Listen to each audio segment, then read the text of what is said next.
শোনেন, শুনলে অটোমেটিক চোখের পানি চলে আসবে। শুনে যান সবাই প্লিজ। জমিন ধ্বংস করে দিতে চাও, আমি আল্লাহ দেখতেছি কেমন গুনাহ হইতেছে।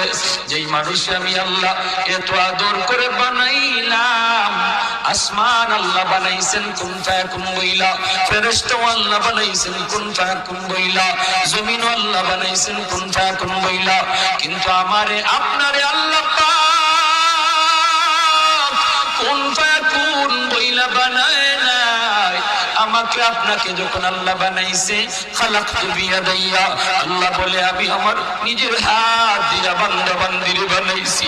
কারণ এই চেহারার মধ্যে এত দামি কপাল, ওই কপাল দিয়া বান্দা আমার কুদরতি কদমে সেজদা দিবে।